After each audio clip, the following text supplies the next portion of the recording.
జూన్లో స్థానికం BC quota పెంపు యత్నాలలో జాప్యం. ఏప్రిల్ 4 దాకా 10th పరీక్షలు. మే నెలలో తీవ్రం కానున్న ఎండలు. ఆ తర్వాతే స్థానిక సంస్థలకు ఎన్నికలు. వివరాలు ఇవ్వని వారికి మళ్లీ కులగణన. మిగిలిపోయిన 3.1% కుటుంబాల కోసం ఆన్లైన్ ఎంపీడీఓ వద్ద టోల్ ఫ్రీ నెంబర్ ద్వారా ఈ నెల 16 నుంచి 28 వరకు సర్వే. మార్చిలో అసెంబ్లీ సమావేశం. బీసీ బిల్లు సీఎం సమీక్షలో ఈ మేరకు నిర్ణయం. బీసీలకు 42% రిజర్వేషన్లు కల్పిస్తాం. బిల్లును ఆమోదించి కేంద్రానికి పంపిస్తాం. బృందంగా వెళ్లి ప్రధానిని కలుస్తాం. బట్టి ఇక ఏదైతే మొన్నటి వరకు ఈ 15 తారీఖు వరకు 15 రోజుల తర్వాత ఈ 15 తారీఖు తర్వాతనైతే స్థానిక సంస్థలకు నోటిఫికేషన్ వచ్చేటువంటి అవకాశం ఉందంటూ లోకల్గా ఉన్నటువంటి స్థానిక నాయకులు ఎవరైతే సర్వం సిద్ధం చేసుకుని వారి ప్రయత్నాలు చేస్తున్నారో వారికైతే ఒక రకంగా చేదువాతని చెప్పొచ్చు. ఎందుకంటే జూన్లోనే స్థానిక ఎలక్షన్స్ అయితే ఉండేటువంటి అవకాశం ఉంది స్థానిక సంస్థలకు సంబంధించి.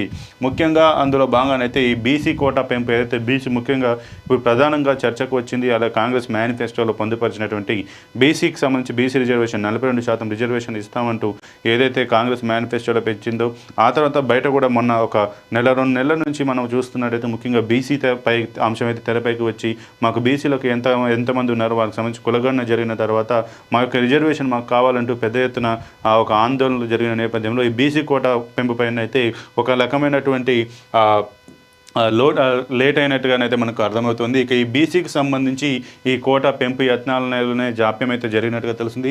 ఇక అందులో దాంతోపాటు ఏప్రిల్ 4 దాకా 10th పరీక్షలు ఉండడం, పాఠశాలకు సంబంధించి పరీక్షలు ఉండడం, ఆ తర్వాత ఎండాకాలం రావడంతో వేసవి రావడంతో ఇవన్నిటిని దృష్టిలో పెట్టుకొని జూన్లోనే ఎలక్షన్స్ నిర్వహించాలన్నట్టుగానైతే ప్రభుత్వం భావిస్తుంది. ఇక అలాగే మార్చిలో ఏదైతే జరగబోయేటువంటి అసెంబ్లీ సమావేశం ఉందో ఈ అసెంబ్లీ సమావేశంలో ఆ బీసీలకు 42%, అలాగే ఎస్సీ ఎస్టీలకు 8% మంచి రిజర్వేషన్ చేసేటువంటి అవకాశం ఉంది. ఎందుకంటే ముఖ్యంగా సుప్రీంకోర్టు తీర్పు ప్రకారం 50% కంటే ఎక్కువ కూడా ఈ యొక్క రిజర్వేషన్లు మించకూడదంటే ఏదైతే సుప్రీంకోర్టు తీర్పు ఉందో దానికి లోబడి ఈ యొక్క రిజర్వేషన్లను తీసుకొచ్చి ఈ బిల్లుని పాస్ చేసి ఈ బిల్లుని అసెంబ్లీలో తీర్మానం చేసి పాస్ చేసిన తర్వాత కేంద్ర ప్రభుత్వం దగ్గరికి అందరూ కలిసి వెళ్ళి దీని గురించి చర్చించి దీన్ని అమలు చేసే విధంగా ప్రయత్నాలు చేస్తామని కూడా డిప్యూటీ సీఎం బట్టి విక్రమార్క చెప్పారు.